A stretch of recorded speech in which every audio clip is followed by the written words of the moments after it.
conference reaction and look at what Mikel Arteta said in his press conference. I mean, he speaks a lot as a manager. That's one of, that is part of his job, to speak and speak a lot. Make sure you subscribe. Make sure you visit this page all the time for Arsenal news, right? So Mikel Arteta spoke about our game, and this is the full transcript from the Arsenal website, right? So the first question was on the team news, and he said there have been a few of them that haven't been able to train. We picked up some knocks during the last game against Leeds, but hopefully when everybody is back, we will have better news. On if he can say who has picked up the knocks, he said not yet really, but on Nketiah, he said he's progressing in training. Let's see again how he is today. He felt a little bit better in the last few days, but he wasn't 100% ready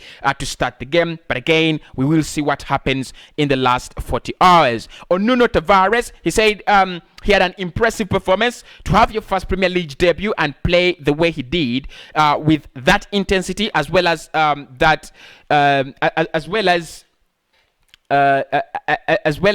he is not used to. Credit to the boy. I really like what he did. He's still very, very young. He's improving. He settled really well, and he really had a very, very good performance. Absolutely. I think that game against Aston Villa, I was scared. I was scared for Nuno Tavares because, look, we've got to agree. Villa have quality, especially on the flanks of the pitch. They've got quality. The likes of Leon Bailey, the likes of Emi Buendia, the likes of Ings, the likes of Watkins. Up front, they've got the quality. So, you would be afraid for Nuno Tavares, but, he did really, really well to contain them. On Leicester City, said both teams sure are going to play to win the game. We both know that it's going to be a tough game. We have some experience against them and we will just prepare for that game in the best way possible. On our good recent record over Leicester City, he said, I don't know. Their team has changed. They play in different formations. There are some principles that they respect really well. I think Brendan has done a tremendous job over there. We are going to face a team again that can have different faces because of the way they play, and it will be difficult. Absolutely. I think maybe I want to say this. Maybe we are just over or underrating. We are overrating or underrating Leicester City, but we've got to agree that however much they have not really been able to challenge for the Premier League like they did in 2015, it's not their job for me. It's not their job. Brendan, however much people want to criticize him, he doesn't win, but he's not going to win the Premier League with that Leicester City side. It's never gonna. If sides like Manchester United, with all the quality they've had in the past 3 years, they have failed at least to win a league title. You don't ask it from Leicester City. And Mikel is spot on. For me, Mikel is spot on.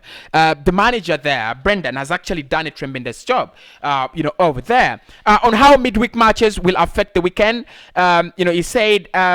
We both had to play 90 minutes, except for the penalties. We had a really tough game against the most intensive Premier League team in Leeds, and now we feel recovered and ready to go for the next one. But look, Mikel, this is a joke. Is this a joke? He never played. He almost made 8 changes to that team. Smith Rowe started, probably. That could be the man that we speak about. Smith Rowe. Who else? And maybe Ben White. It wasn't a mistake to play Ben White. It wasn't really a mistake because you know how intensive Leeds are. You need one of those senior players in there. And I think, he's spot on when he plays Ben White, just to give that reflection of quality. Sorry to say, but it's just a reflection of quality to the back four, which I think was a brilliant idea. On the performance against Aston Villa, he said, I was really pleased with the performance, with the energy that we had.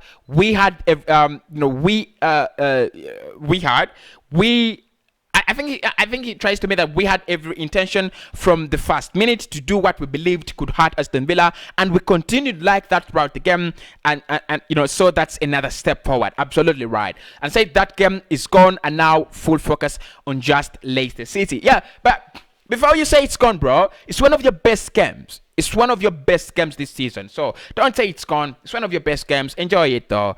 Enjoy it while you still can. On Nketiah, he said he's another one that is constantly pushing, and every time he's got a chance, he takes the chance. Obviously, there are other players involved in those positions. It's the same with other players that haven't that haven't had a lot of minutes because we have not any games in Europe. It's your fault though. Unfortunately, this season we have to manage that situation and reward those players that they deserve. I mean, look, I say this, when you don't have Champions League football or Europa League football, you're gonna struggle to give the likes of Martinelli, the likes of Ødegaard playing time. And now we can say it. There's a lot of ruckus, especially on from the section of players that is not actually playing football. And I say this, and I'll say it again. You don't blame the manager. Yes, you blame the manager for the reason that we are not in the Champions League.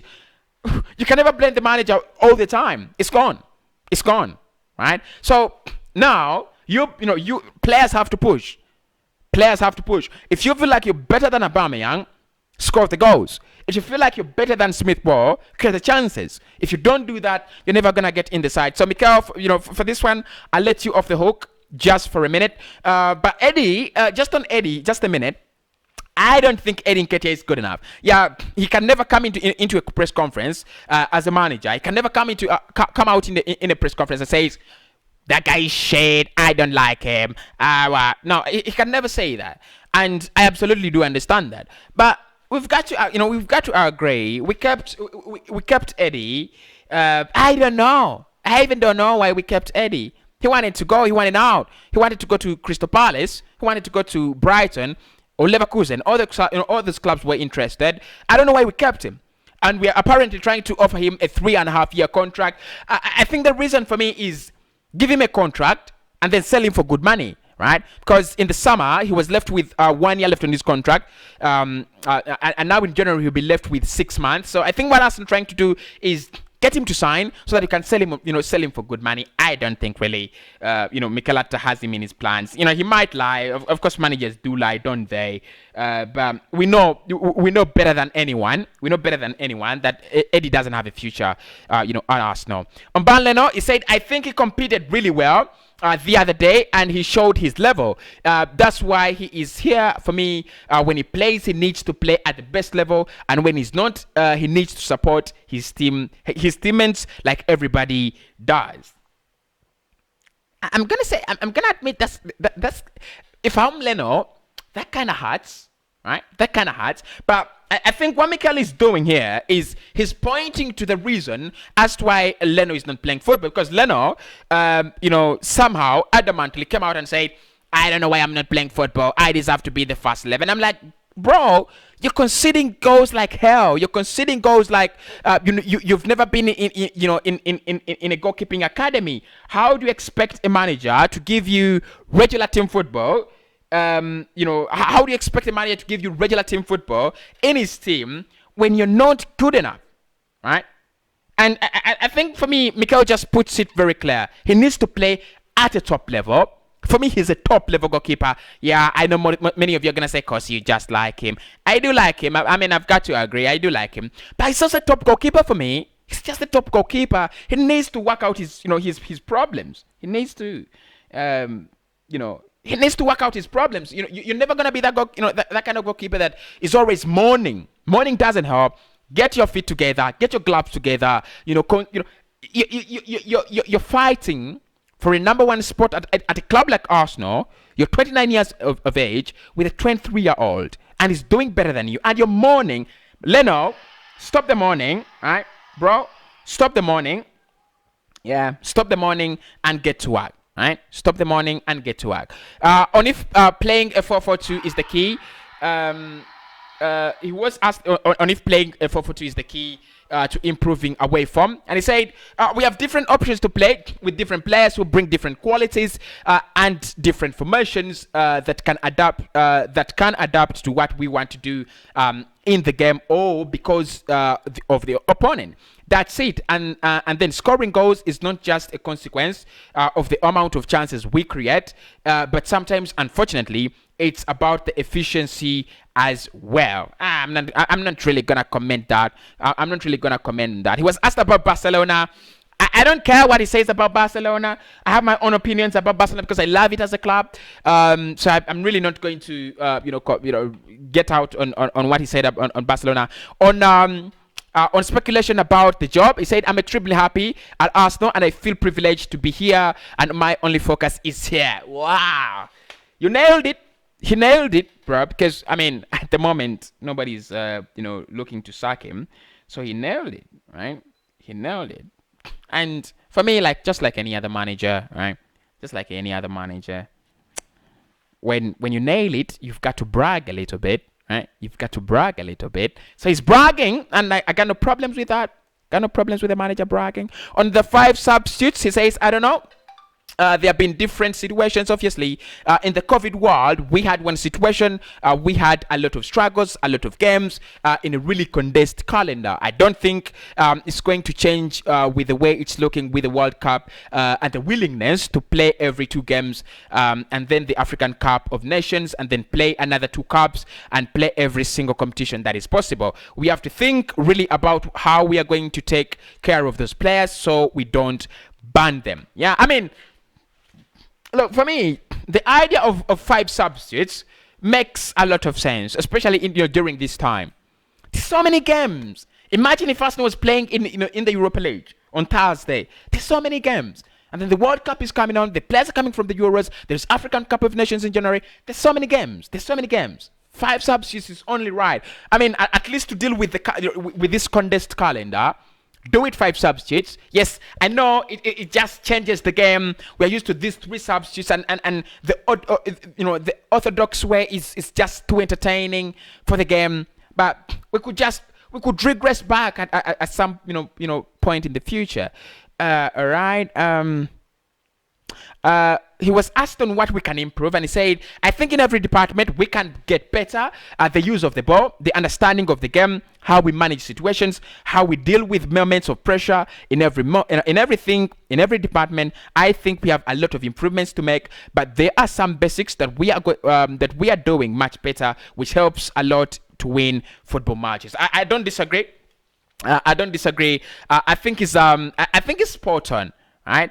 I think it's absolutely spot on when it speaks about when it speaks about managing pressure and being able to improve, in every aspect of our game, but also the fact that we are starting to do the basics right. Look, this team was absolutely fucking me up when we couldn't do basics right. It was absolutely doing that. But now I think the basics are being put together. It's the Super Arsenal podcast. Make sure you smash a like on the video. Make sure you subscribe to the channel. And of course, right about now, let's get them to 100 likes right about now. And of course, don't forget tomorrow, have a couple of videos coming up after the game.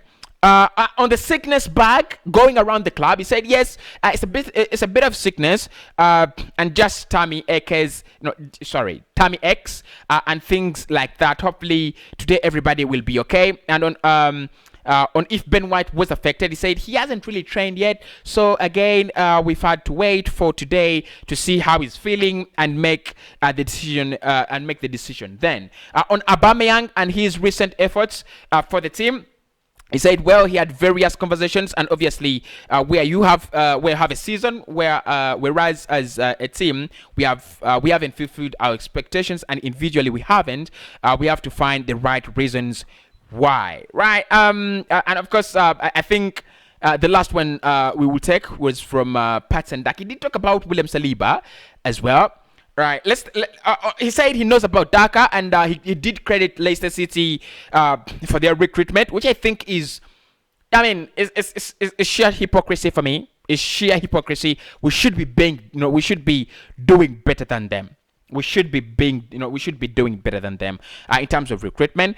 On William Saliba, he said, well, everything is linked. Obviously, the amount of centre backs that we could have in the team, the issues that we had in the past because of numbers that we had, and the unbalance we had in the position, and because of William's decision in his career right now to make the minutes that he's making and the progress that he's making, we believe this is the right thing to do. He said, yes, we have been able as a club, we have been. As a club, always in touch with William Saliba.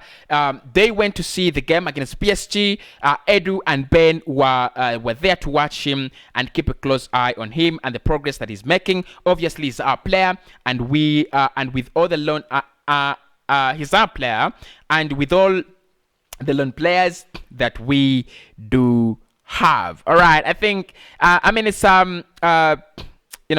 it's a long press conference, but I did pick out the basic ones. And finally, on Martin Ødegaard, he said, on if Martin Ødegaard needs to add more end product to the final third, he said absolutely all the players that are playing in the attacking line have to contribute at the maximum level that is required to achieve numbers that you need to be the best team in the league. If you don't, then it's just maths. You won't get there. Absolutely. So basically that is Mikel Arteta's press conference. I loved it because he speaks a lot. He speaks about so many things, especially Saliba, Ben White, and a couple of other things. But I don't think there is anything special. I love reporters from the UK, but at times for me they disappoint me. They don't do the questions that I like to hear. Not because I'm biased, but for me, like, we listened to that press conference. How many Leicester City questions were there? How many questions about Leicester City? They're asking about Crystal Palace. They're asking about Ben White. They're asking about William Saliba. Yeah, great questions though, but ask more about the game. Ask more about the team. That's what we want to hear about, right? Ask more about the team. Ask more about the game.